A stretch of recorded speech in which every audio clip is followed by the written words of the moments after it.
My name is Bob Munn, and with the support of the IFPA Board of Directors, we're well into our fifth year of these webcasts. We're proud to be the community publishing industry's premier webcast training series. Now, before we bring Bob McInnis out here, we have some clerical work to get out of the way. If you wouldn't mind taking a quick whack at this poll.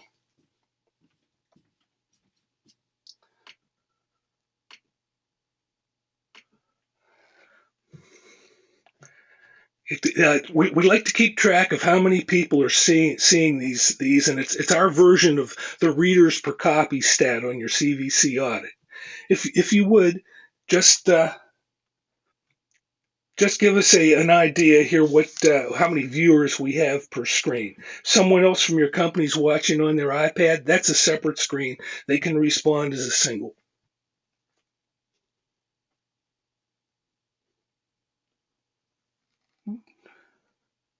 9% or five or more. 14% plus threes. Okay, excellent, excellent. Thank you very much for participating in that. I really appreciate it, and the board appreciates it as well. I had a couple of requests to put the commercials and announcements at the end, and we are nothing if not compliant. But I put a San Antonio slide up here because Bob McInnis, our guest today, is the featured speaker for the Essential Sales Program this September in San Antonio that you'll be hearing a lot more about later. Bob McInnis is a 30-year veteran of this industry. He knows the same mean streets that you and I have been walking, and he's going to be bringing all of that to San Antonio. But he's been kind enough to come in and share some ideas this morning, and I'm really proud to have him join us now. Please welcome Bob McInnis. Good morning, Bob. Hey, Bob, how are you? Great, great. We had some excitement this morning, but nothing can possibly go wrong. Uh, Okay. Bob and I are about to make a technical adjustment to shift the screen to his desktop.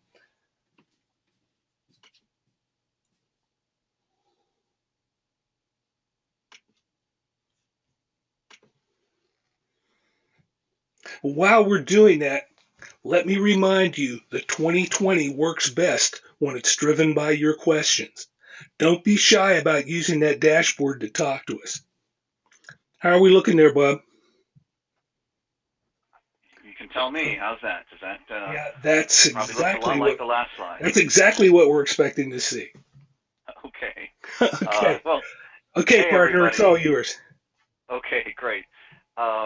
Yeah, great to be here and share some of the philosophy of the approach that I've been teaching for about 20 years. Yeah, I sold advertising on the Main Street to Boston, then was the ad director at a group of community papers, then moved to Buffalo, did the same thing, and then Newsday hired me. They were one of the top 10 dailies at that point to do this. I think they actually wanted to learn to sell like the community newspapers.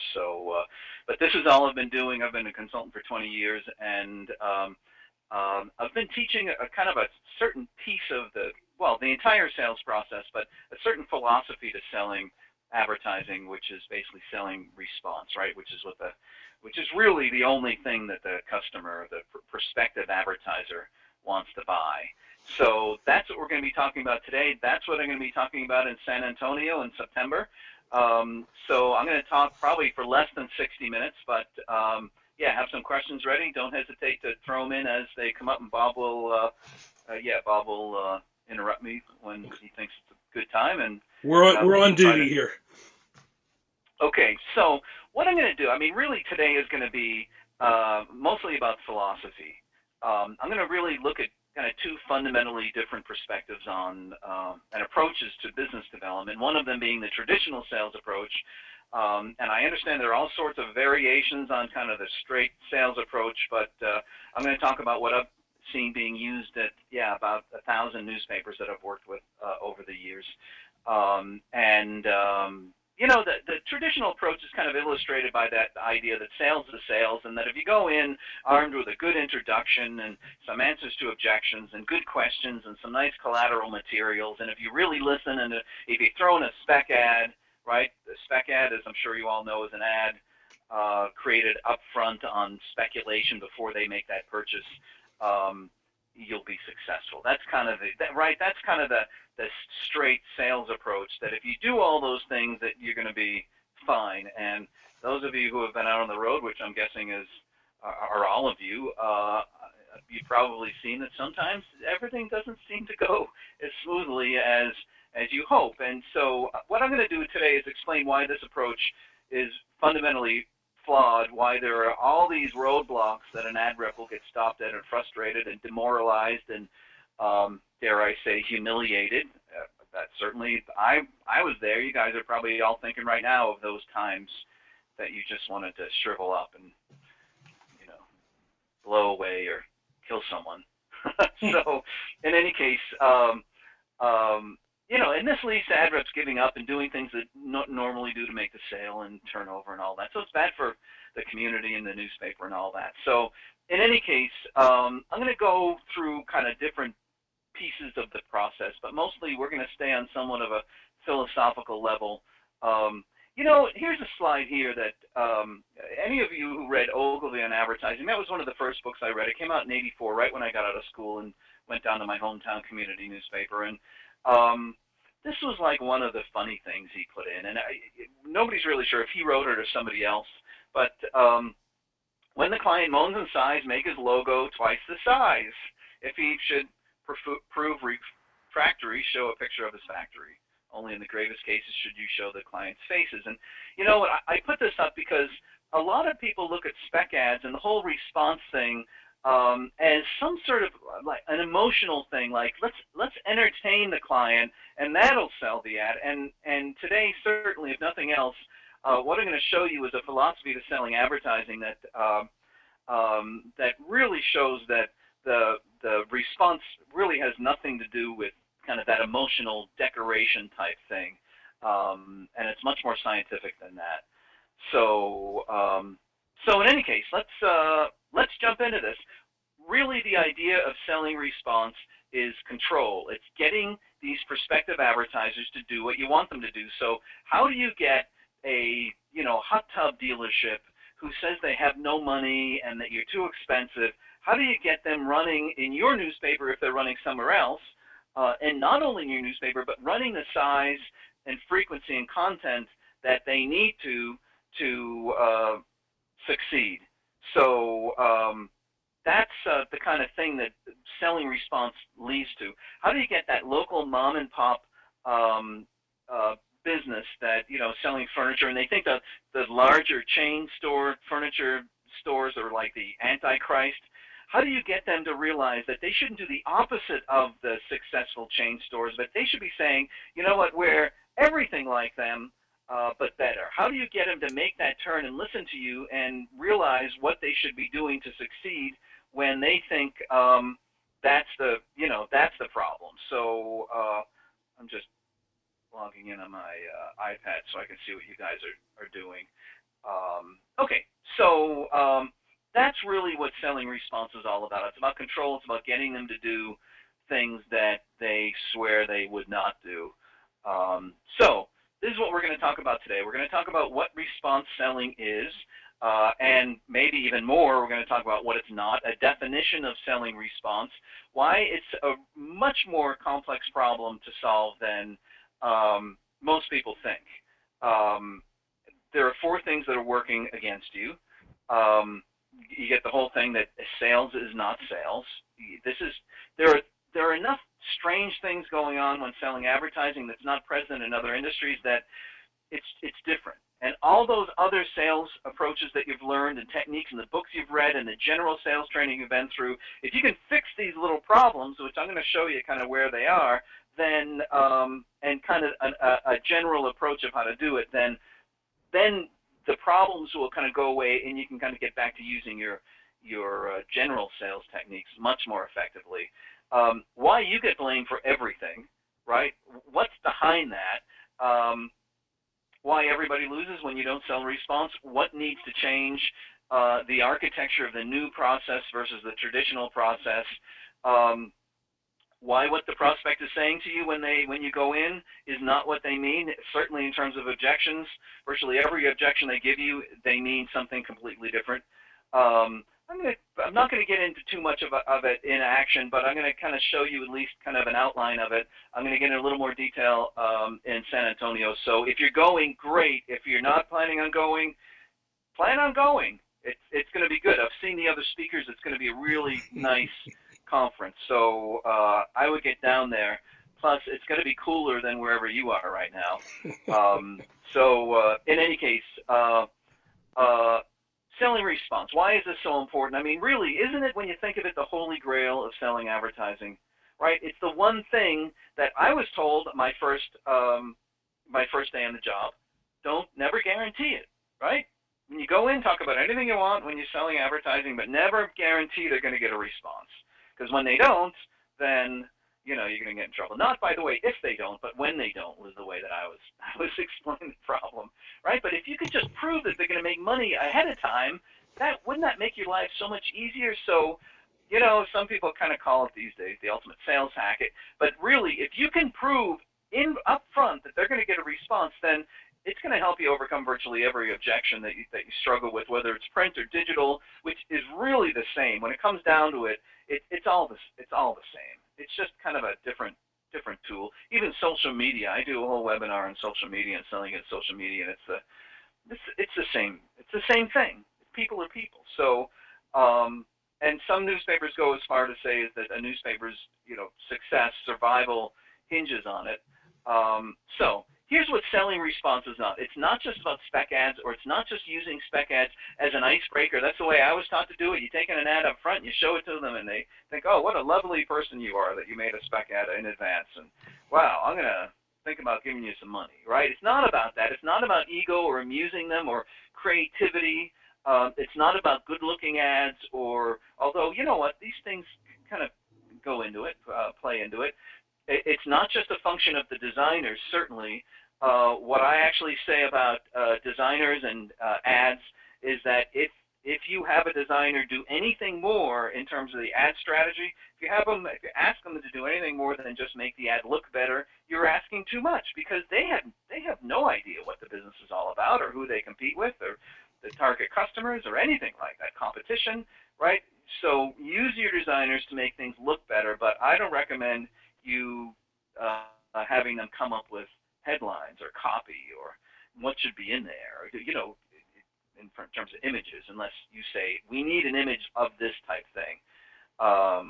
It's certainly not an emotional icing on the cake. That's usually the furthest that most newspapers take spec ads is, hey, we have great paper, and we're really good about reaching these people in these places, and here's a nice decoration that hopefully will push you over the edge and get you to buy. And it's more than that, and I'm going to get into that. And it's certainly not about, after the sale is made, coming up with something after they decide, okay, I'll run, if I see what it looks like.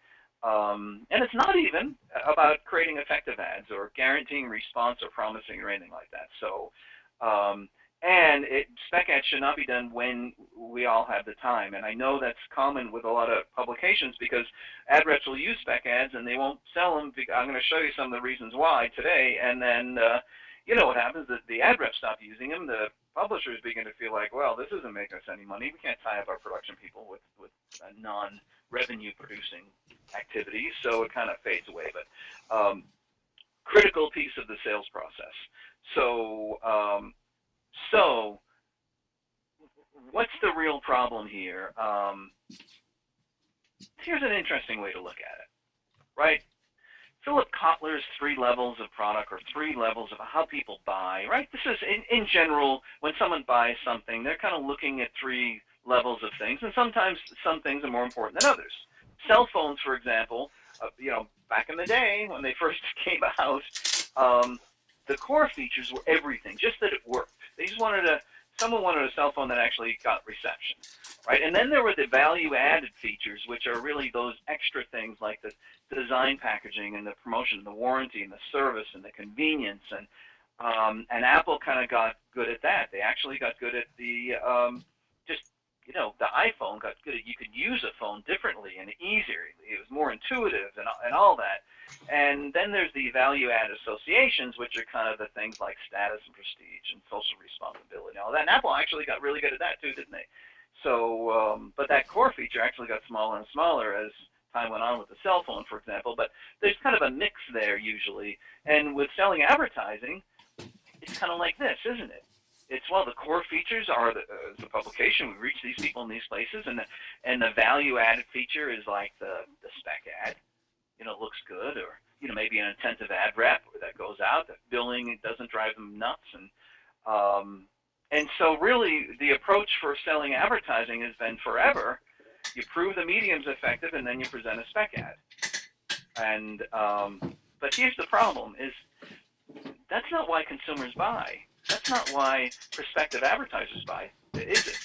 Maybe at one point when they had to run somewhere, that's the way they used to buy, but that's when there were limited options, because at one point, if you remember, those of you who are old enough to remember this, back in the 80s, right, there were only 5 places that a local advertiser certainly could run, right? Billboards and direct marketing and TV and radio and us, and that was it. And newspapers had some great advantages. So they kind of had to run somewhere, so we were kind of a really good alternative or option. So, but now, as you know, they don't need to run anywhere, do they? They certainly don't have to pay for anywhere. In 2015, they can be anywhere, right? The digital has taken over, and now they have not taken over, but certainly has a major presence now, and they could be anywhere. Not that it works any better, right? People, I'm sure you've heard people say, hey, you know what, I don't get any response with your publication, so I'm on Facebook and Twitter and Instagram, and granted, I don't get any response there either, but at least I get no response for free there, so that's better, isn't it? So they don't have to be in your publication anymore. They don't have to be anywhere where they have to pay, and so it's a whole new ball game. So really, this is not what people are buying, is it? And they've never bought that way. This is what they've always bought. All they've cared about is response. All they want is a response, which means your job as salespeople is to prove that the response is going to occur before the ad is sold. Always nice when you walk in somewhere and they say, "Oh, I was just about to call you. I'm so glad that you came in. I have a giant budget and I need to spend it with somebody, and I was thinking maybe you would be the right one. Tell me how I should do it." Right? Those calls are few and far between. It's really, to get them to spend the money, you're going to make a case that they're going to see their money again. So really what you want to do is make that shift. And nobody does it. At least your competitors, I guarantee you, are not selling this way, which is great. They're still going in and selling space impressions with some creative thrown in. They go in and they say, "Hi, I'm from such and such a publication. I just want to introduce myself. We reach this many people in this many places. And what do you want to talk about that?" Right? That's the way I was taught to sell advertising. So, but we want to move over to selling response, which is, again, just proving before the sale that response will occur. So how do you do that? How do you sell response? Well, really, you need to break it down to the things that affect response, right? It seems simple enough. If both the medium and the message is effective, then response is going to occur, right? It has to be in a good publication, and it has to be a good message, and then they'll get a response. And that's absolutely right, unless there's something wrong with the business, really wrong. But I'm sure you make sure that's the case before actually meeting with them. And look, having an effective medium and effective message isn't too difficult. I mean, the message thing can be a little tricky, but that's not what we're talking about here, is it? It's not. We're not talking about the presence of a good medium and a good message. We're talking about proving that the medium is good and proving that the message is good. That's how you prove response, and that's where the trouble starts. Proving the medium is effective. That seems like it's easy enough. I mean, I worked, I was the training manager at Newsday. That's what they hired me for, because they actually saw this stuff back in another recession, late 80s, early 90s, and they were getting killed by the community newspapers, and they hired me to they liked my approach and saw me speak somewhere. And in any case, this is. But I sold major accounts right before that. They put me in major accounts for a little while just to learn the publication. And I would go into Manhattan and Madison Avenue and meet with banks and, meet with their agencies. And it was the easiest job I ever had because all they cared about was the medium. And it was easy to prove that the medium is effective. It's basically, are you reaching enough people in the right places, right? But here's the problem with that. There's this cloud hanging over this because of the other half. Your medium is getting blamed for all these things that you have absolutely nothing to do with because of this other part. So let's move on to this part here, right? Proving the effective message. If you can do that, then that cloud will disappear over your medium too. So all those objections like, oh, you don't have enough circulation, or circulation is declining, or your rates are too high, or print is dead, or everything's digital, or newspapers are irrelevant, and paid, even paid digital is irrelevant, right? Banner blindness, all that stuff. It's not like just because you move into digital, these problems disappear. Just because your ad is a persuasive, effective ad doesn't mean it's going to persuade the advertiser to buy it. So, and this is where the problem is. And it seeps into the medium and causes all sorts of problems there, which actually a lot of big newspaper groups will start funneling all this energy into improving their medium when that's not the problem. It's on this side. But it sounds like it's on the other side because of what the advertisers or prospects are saying. So here are the 4 problems that are tripping you up out there. Whether you see it or not, this is what's behind all the abuse that you're getting out there. Here's the first problem. Problem number 1, these advertisers, the current and prospective advertisers, they're just doing it wrong, aren't they? And I'm sure you have memories of all. You probably have a library now. You probably have current advertisers where you just look at their ads and you think, what were they thinking when coming up with this ad? I just don't understand why anybody would ever create an ad like that. And they're so sure about it, aren't they? They're not very good at creating effective ads. They don't know they're not very good at it, which is a bigger problem we're going to get to next. But they think it's a creative process, that they don't do any strategy work, right?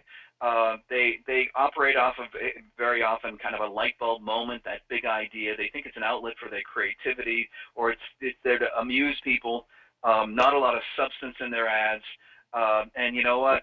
Ad reps and designers, they do the same thing. They think, well, I don't know, we need an attention grab or white space. They use that kind of like little snippets of things to kind of make a better ad or more effective ad, but they don't have any real, solid system of creating an ad that's going to work. So, so that's the first problem. But another problem is that these advertisers, when you walk in, they're looking at you like a slot machine, aren't they? Like who knows if I'm going to win or not? It's almost like, if you think about it, these advertisers are not sure if they're ever going to get a response. It's like a car dealership. Think if you owned a car dealership and you had to say to your prospective clients, okay, you know what, let's work out the car and the prices and the options, and think about if you had to say at the end of it, oh, by the way, there's a chance you're never going to get the car. Just wanted to throw that in. And so we might get you the car, or we might not get you the car. You never really know. And in fact, let's flip a coin, and if heads, you get the car, tails, we keep it. And either way, we're going to keep your money, though, right? That's kind of the conditions that you guys are operating under, isn't it?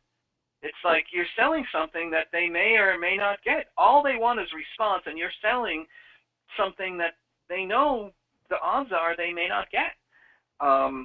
So, it's like Federal Express. If they had to say, look, give us all your packages, and I don't know, well, maybe we'll get them out overnight. You never know. You can never tell if it's rainy or sunny or who knows, right? But that's kind of the rules you're operating under, which is a real problem for you. I don't have to tell you. That's completely different than virtually every business out there, every type of product that's being sold. That you're selling something, even at basic level, your prospects aren't even sure they're ever going to see if they spend any money. So what do? They run smaller, right? To minimize their risk. They run with a smaller publication. They don't run at all. And this bleeds into your thinking too, is my guess, right? Have you ever had anybody say, okay, well, if I have $1,000 budget, what do you do with the budget? Someone says I have $1,000 to spend. What do you do? I know the answer I always got from every manager and anybody ad rep was break it up, right? Don't run one big ad. If you run one big ad, I was told, when they don't get a response, they're going to freak out and you're going to kill the account, you're going to lose them forever. Better break the ad up into smaller $100 ads and let them die a long, slow death, and maybe they won't notice, right? Kind of. Isn't that kind of the philosophy there? Break it up, just drag it out, and there might be a little truth in that, but the idea is it may not work, so we need to be careful of that and adjust for that, and so you get that you're living with too. So here's another thing that you're living with, is that these advertisers think that advertising is, or prospective advertisers, they think advertising is like a piece of artwork, don't they? A creative process. So they think it's subjective in most cases. So, in art, everybody has their own opinions, right? And if they're thinking advertising is an art form and subjective and anything goes, then really what they're going to think is that their bad idea is just as valid as your good one. So even when you do come up with the right ad, right, perfect strategy, reaching the perfect target customers, taking into consideration the competition and their products and services, and everything's right. You go in there, you know what it's like. They look at it like you're crazy. Like, well, you think I should put prices in and a nice picture in there and some copy about this and a guarantee, but you know what? I run a 2x2 with a picture of my dog in it, and granted, nobody comes in off of that, but that's not because of my ad, right? That's because of your publication. My ad is great. I'm just as good as a designer or ad maker as you are. It's got to be something else, right? And that's. I mean, if we're really trying to pinpoint where the problem is with ad sales and what needs to be fixed, this is it.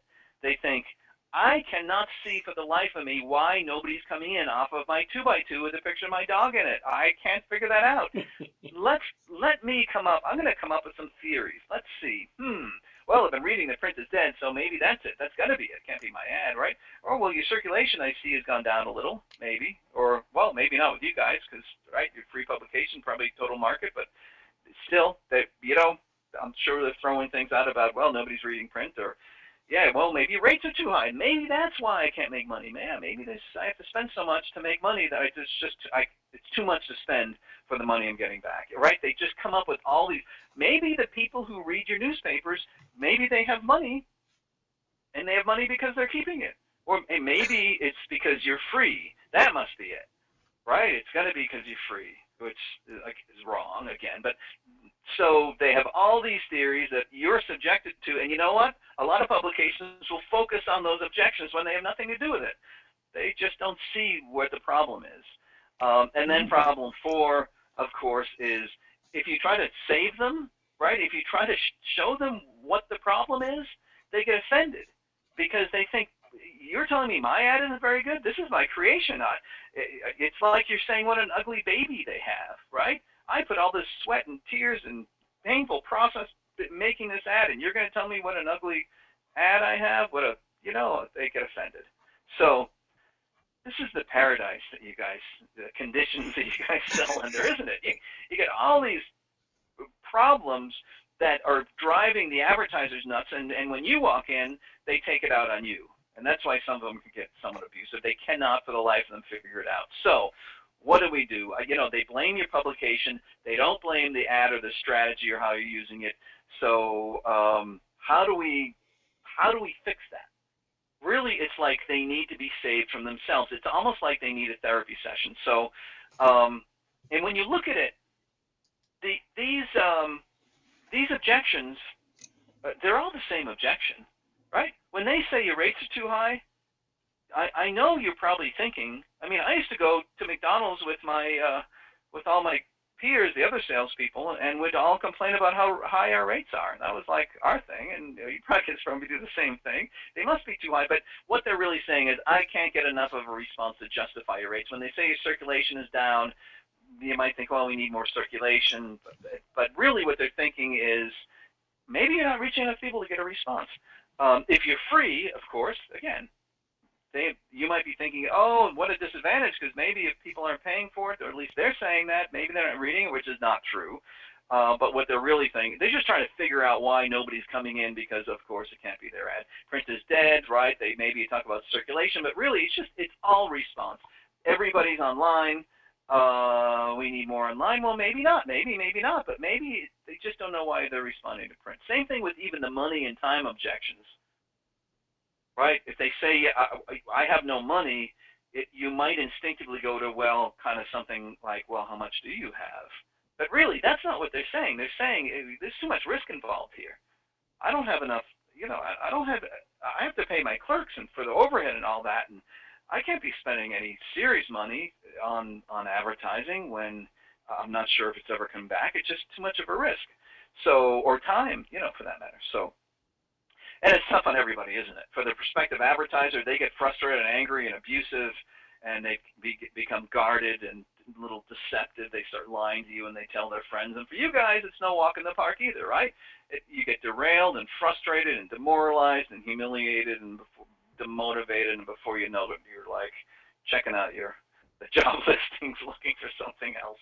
Don't do it. So how do we fix this? Well, you know what? Let's assume that you can go and improve that the medium is effective. It's really this other part. How do you prove that the message is effective? And what that involves is a solid ad strategy, which is great. If you can get good at creating effective ad strategies, that's everything. And with social media and with digital, everything's changed. Everything's come around to that too. Because at one point, I have a talk on competing with social media.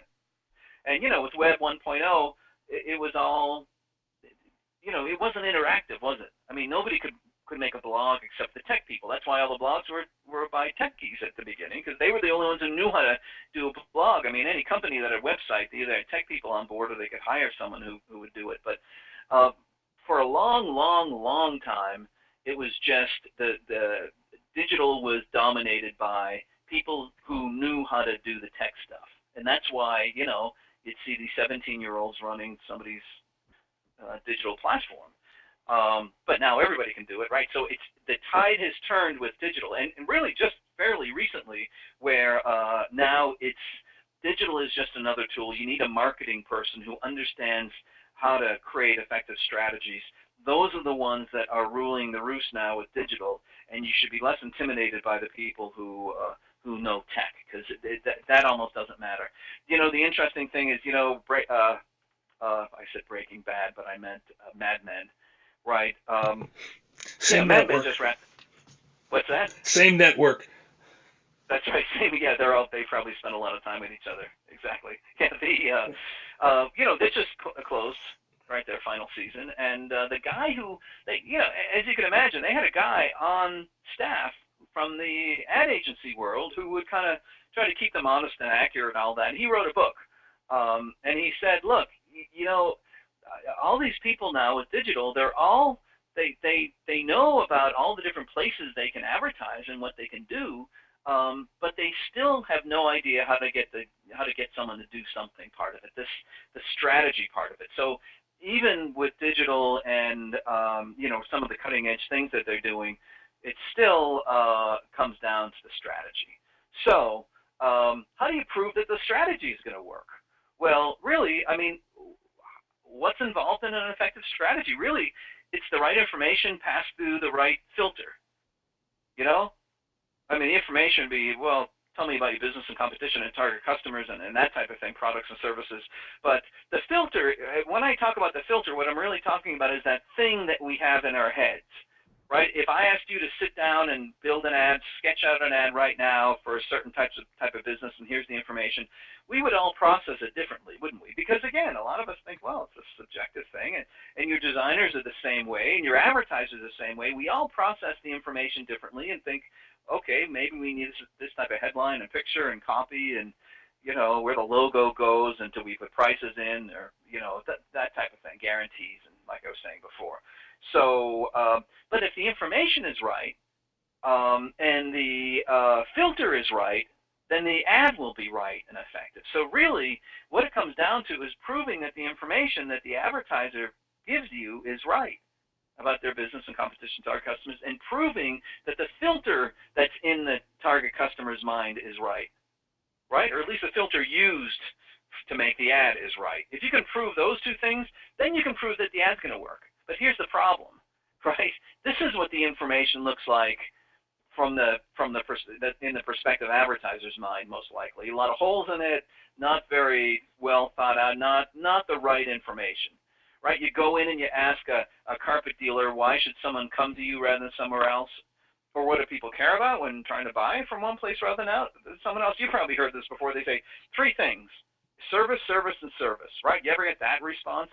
Yeah, that's a lot of fun. And so they're giving you, so they don't care about a good job. They don't care about, installing carpets properly. By the way, if you go to my website, which is down at the bottom, it's kind of a weird website, but it's, it's been around for a long time before I knew how to pick domain names. But see the ads online, ads-on-line.com, or just type in newspaper ad sales training in Google, and I'm like number 1, 2, and 3. So that's how long I've been around. But if you download, I have an ebook on training, just what a good training program is, full of. And if you sign up and download that, you can immediately delete that, but you're going to start to get some emails with some really helpful information. One is actually the carpeting spec ad that I was kind of alluding to. You can actually download it, and yeah, it's on there. But there are some really good follow-up emails that are helpful. So in any case, don't go anywhere now, but go to that later and download that, and you'll actually get a spec ad. And but in any case, the information, sometimes you got to work with them to fix that and say, well, does price matter? It doesn't matter at all. They'll pay anything they want. Oh no, price needs to be. It's very important. But okay, a good installation, they want to make sure it's done. Oh yeah, that's everything. Yeah, absolutely. Well, what about selection? Does it matter if they can choose? Oh yeah, selection is very important too. And so, you kind of work with them on that. But the other thing is that filter that they're using, right, is like an old machine that's broken. And in fact, it's more like this, isn't it? It's like an artistic thing they think they're doing. So really the idea here is to try to take the good information, get the good information out of them, and the good filter, and kind of shove it in their brain and knock out the other stuff. That's really what you want to do. You want to get rid of the crazy things that they're doing and replace it with something much better. And how do you do that? Well, the way that I do it, the way that I've had a lot of success with, and a lot of my clients have had success with, the way that I teach it is not by going in there and saying, oh, you really need to do this, and you really need to do that, and trust me, it'll be okay, and do this. Instead, right, someone figured it out years and years ago, right? Socrates, he was the one that they poisoned because he had to drink the hemlock, because he was so good at drawing things out of people, getting them to tell you what he wanted to hear, that he would trip up politicians like just for fun, and eventually they hated him so much they figured out a way to get him. So, but really what he figured out early on, his method of teaching was, you don't need to teach your students anything. The answer lies within the students. You need to draw it out of them. And that's what he was really good at. And that's what you need to do here. You need to draw the information out of the prospect, which I'm sure you do already, or know you should do already. Draw the filter out. If you could draw the approach out of your prospect, not only the information, but the approach that you arrange the information in, then when you present the ad, it's going to be their idea. And that's the trick. That is like gold. And what I do is I have a response model where there's 13 logical steps, but it's really just, you start with something really basic and work your way down the path and draw it out of them. How do you look at ads in a newspaper? How do you read a newspaper? You don't read everything. You kind of scan it and, okay, who do you want to go after? What do they like when you're about to buy something? And you walk them down this logical path. And if you do it right, eliminate the old theories and replace the new theories, and make it the prospect's idea, which is the key, right? Instead of, trust me, this ad's going to work, and they're going to say, no, it's not, because I don't see it that way. If you draw both of these things out of them, all you really need to do is put it together. And then your final presentation is not, I really think you should run this. It's, this isn't my recommendation. This is just a logical approach that, this is everything that you told me. This is just a logical result of everything you told me. So with the traditional approach, you'd normally go in, for example, and on the first sales call, you deal with those upfront stalls and objections. And there's actually, if you go to my insight section on my website, there's a video of that that kind of just talks about how to get them to stop thinking about how to get rid of you. You know that dynamic when you walk in and when they finally figure out who you are, their eyes glaze over and they stop listening because they're just trying to figure out a polite way to get rid of you. or not polite way, but usually, right? You could, um, but typically the traditional approach is you go in, you try to get past that uncomfortable thing, and then you talk about your media. Yeah, from such and such a publication, we have online, we have print, we have, and then you try to slide into the needs identification, and then on the second sales call, if you break it up into two calls, you present the media, you present the spec ad if you have one, and you overcome objections, right? You duck for cover, basically, and then you close.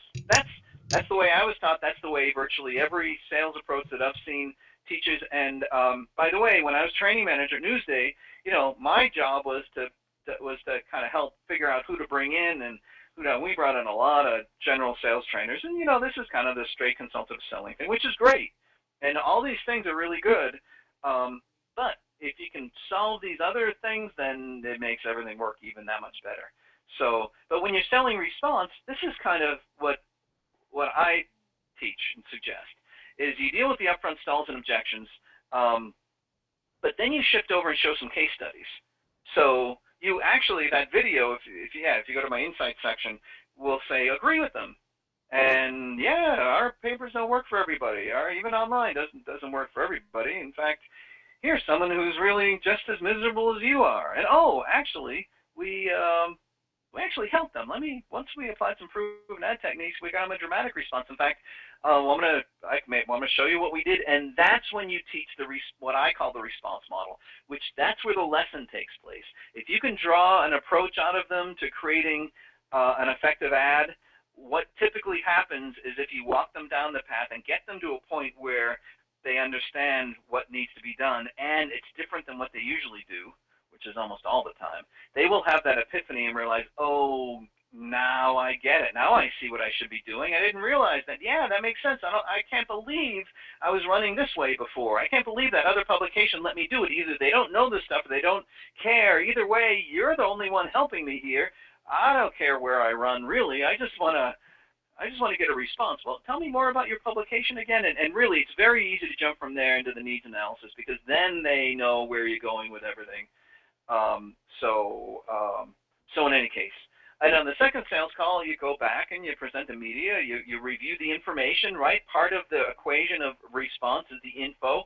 You review the response model, the filter, which is the other half, and then you present the spec ad, and the objections will just dissipate because they'll get it. It'll be their ad. It'll be based on the way they see the world, which you drew out of them really in a controlled way, which will ensure that it's a good approach. But they're with you, which will make the objections be that much easier to overcome. So that's the approach there. Kind of somewhat different approaches there, but that's kind of where you're going, and it changes really everything. So I know I'm talking about this response model like this is just one thing you plug in, but once you're aware of that, and once you can do that, then you need to go back and start, plugging all these other things in. So with prospecting, for example, usually most ad reps will look into other publications, which is smart, and they look at the larger advertisers, and they throw the smaller ones to maybe an inside person or something like that. But it's really basically how much they're spending determines the value.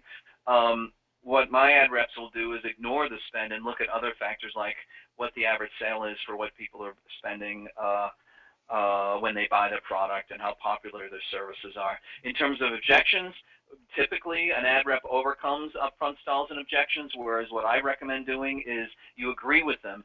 They're upfront, those first objections, they don't even want to hear an answer to an objection. They can't even relax enough to listen to what you're saying until you calm them down. So agree with them. Go to that insight section. You'll see you see that video. It kind of goes through all the different scenarios. But agree with them and then shift the focus to response, and it makes a huge difference. In terms of advice, ad reps often are kind of in the trust me mode. It's going to be, this is the way we do it. And they use some small random pieces of information like, oh, you need some more white space. And it just falls on deaf ears. Whereas the advice when you're selling response is more of use the own prospect's life experiences to build their own argument. So it's coming from them. And you got to have a proven, reliable process. They say when you go in, you talk to someone, and they're excited about buying something, their serotonin levels skyrocket for about 4 hours, and then it drops, and they begin to worry about what's going to go wrong.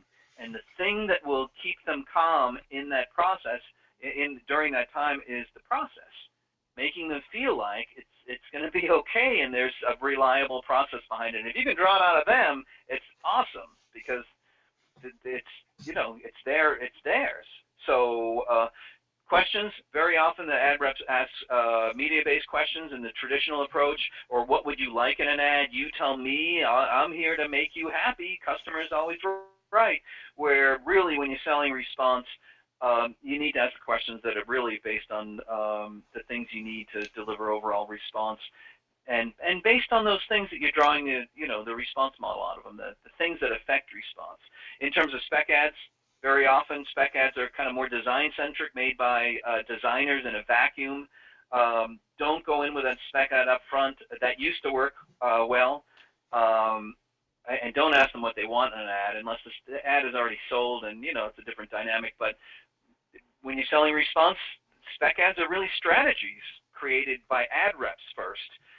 And then sold. You build it so they don't mess it up, and you can, then get them to buy into it. Final recommendations. Usually, here's what I think you should say. The spec ad is like the big reveal. Very often, ad reps base frequency on that branding idea of you need repetition to create response. When you're selling response, it's just a logical result of everything the prospect told you. Spec ads are usually an afterthought. They're already sold. By the time you present the ad, it should have been built in the prospect's mind when you're drawing everything out. And then, the ad reps use the response model kind of to use the logic already agreed to.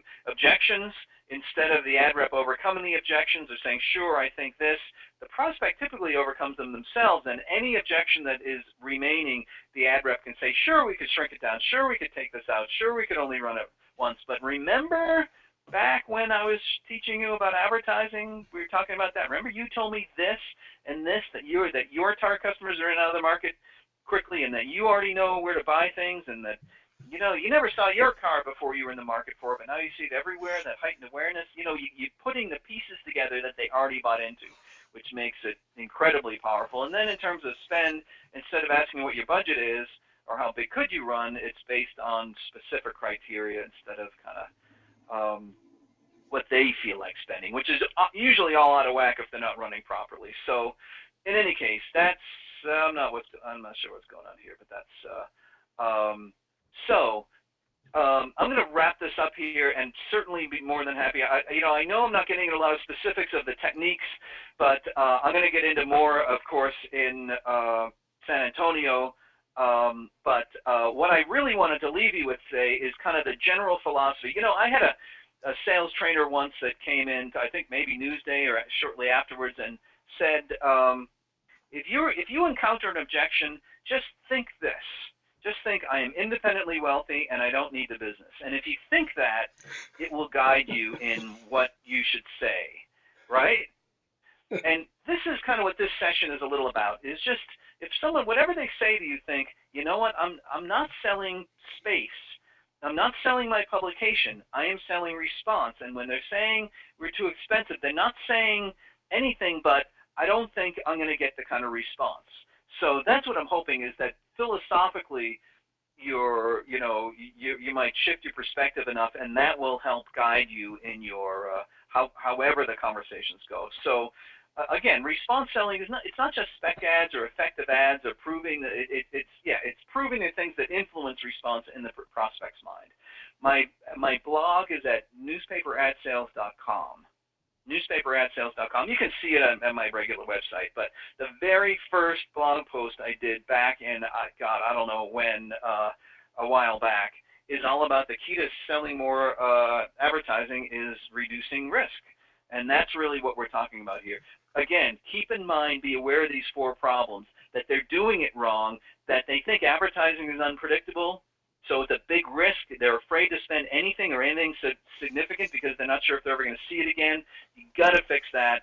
that they think advertising is subjective, so your opinion is just as theirs is just as valid as yours, and they're offended if you try to help them. So you don't. I never talk about their ad. The only thing I say about their ad when they ask is, "Nice ad. Wow, that's quite an ad. That's really good." Now, you know what? Let's not talk about that. Let's put that over here. And I actually hide it because I move on to teach them. Well, you know what? Let's not talk about your ad in our newspaper. Let's talk a little about how you look at ads in a newspaper, how you read a paper. You don't read everything on every page, or even online, right? You scan the page quickly trying to find what you want. Yeah, and you move through that, and usually if the ad is hidden, they won't resist, and they'll never want to speak of it again, really. So, what your media gets blamed because of these things, because for the life of them, they're just so close to this creative process and their ad, and they're so in love with it, they just cannot figure out that that's the problem. So they think of other theories, and that's where you come in. So that's when you walk in, I should say, right? Objections they give you are not the ones you should respond to. Again, like I was saying, when they say you're too expensive, it's more about risk than it's a lot of money, right? They'll say that. When they say you're free, it's not because they think your circulation or your readership is somehow unreliable. It's because they're trying to figure out why nobody's coming in, and it must be they're just trying to put their finger on it.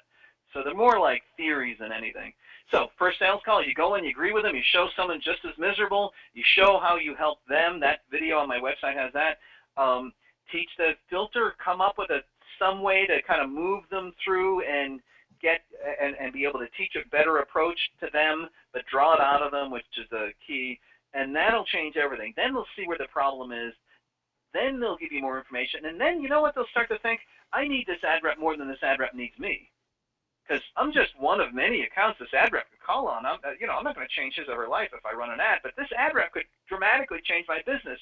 I'm going to be nicer to this person and give her more time. And yeah, so it changes that. It puts you in the vendor mode, right? The advisor mode instead of it takes it out of the vendor mode, puts you in the advisor, partner, or even better, the advisor mode.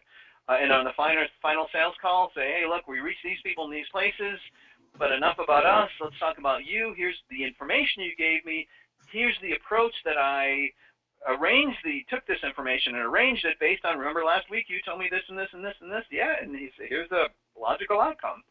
You don't like it, we could take out prices, but didn't you tell me this and this, that people are skeptical of ad claims, you already know where to go, that people care about price and when trying to decide where to go, and then you overcome objections. And I think what you're going to find is that if you follow more of this path, a lot of these objections will go away. It's going to be a much more pleasant experience, and you're going to start to get comments like, you know what, nobody has ever come in here and explained how things work the way that you have, in a way that I could understand, of course, because you're drawing out of them, so they understand and agree. And I want you to be the person. And that's really the big takeaway from this, is that the biggest selling tool is not your circulation or the quality of your editorial or your demographics or anything like that. The secret weapon that you have that the other publications in your market has is you.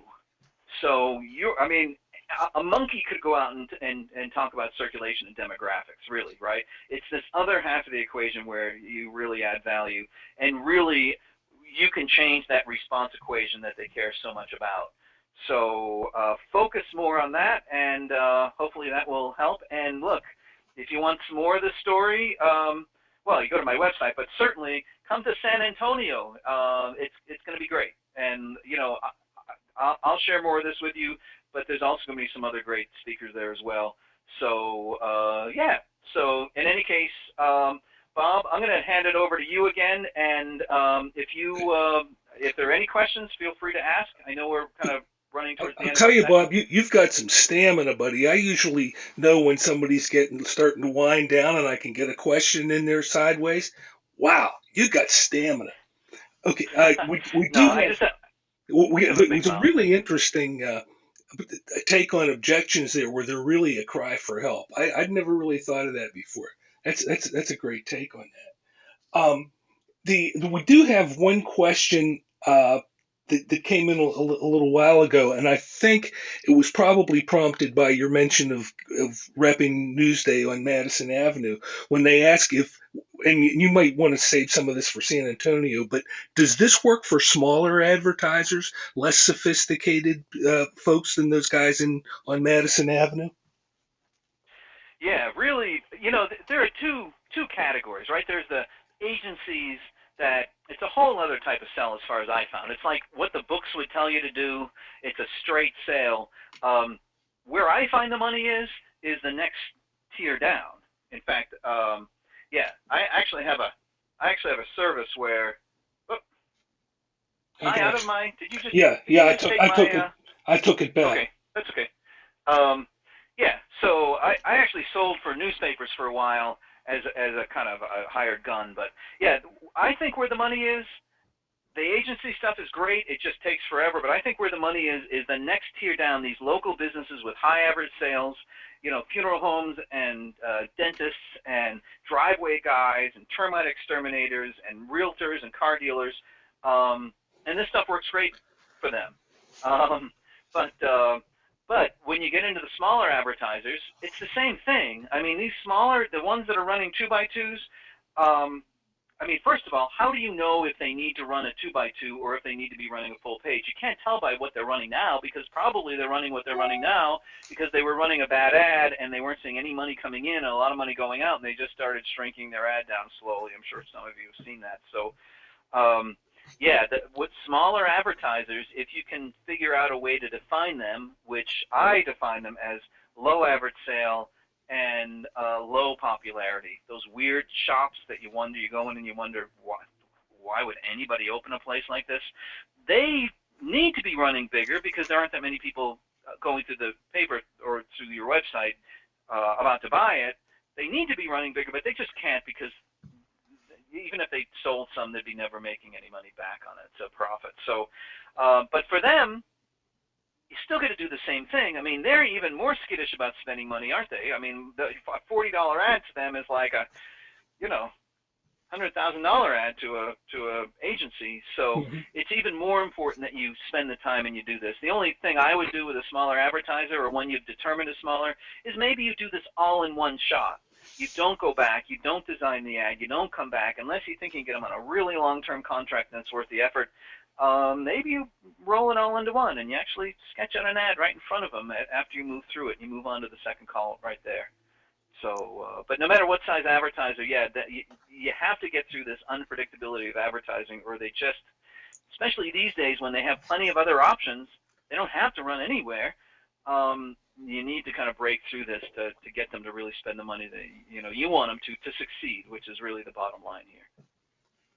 Great. Thank you.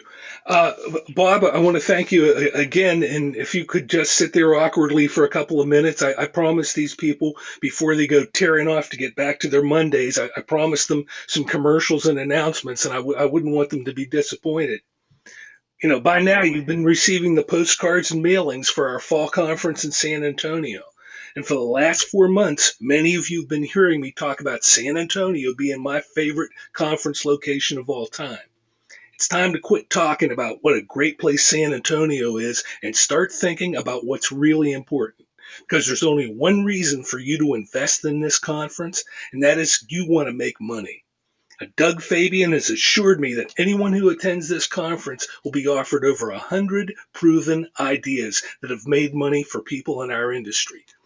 Now, you've all heard stories that it only takes one idea to pay for a conference trip, right? I know people who brag that one single idea they picked up at an IFPA conference has paid for every trip they've taken since that first one. 1 out of 100. That's pretty good odds, right? Now, here's the deal. And if this goes south on you, don't say I didn't warn you. There are big events at the Hyatt on both sides of ours, and some of the room blocks appear to be overlapping. So if you want to get those discounted Hyatt Regency rooms at the heart of the Riverwalk, don't be disappointed. I'm telling you, register today. If you don't want to end up in that Holiday Inn some of us were stuck in 10 years ago, nobody wants that. We can't make it any easier. You see that URL, freepaperconference.com, at the bottom of this slide. Actually, you don't. That's a different slide. But freepaperconference.com. Just go there, follow the instructions. If I can do it, I guarantee you can do it. Next month, in our August 2020, you'll get another sneak peek at that September conference when Will Thomas, who will be speaking there, comes in for a visit. Will and his sister Katie are the second generation operating Exchange Incorporated in Fayetteville, Tennessee. And they've got quite a diverse operation down there with multiple products, multiple offices, and a commercial printing plant. Will's going to show us how they use Google Apps to keep running smoothly with all their people on the same page. And a lot of us are having that same challenge with a much smaller organization. So I think that's going to be good. This one is going to be more for administrators than salespeople, but it's open to anyone interested in ways to enhance communication in your publishing operation. Now, our September 2020 marks the return of our good friend J.W. Owens. 2 years ago, his presentation on apps salespeople will love was a big hit, and he'll be back with a revised version of that in September. But in the meantime, this is Bob Munn speaking for Bob McInnis and the IFPA Board of Directors saying, the future doesn't start tomorrow. It begins right now, this minute, with whatever you plan to do today. There's still plenty of time today to make some money for your customers, and you're just the folks to do it. Have a great day, everyone, and thanks for stopping by.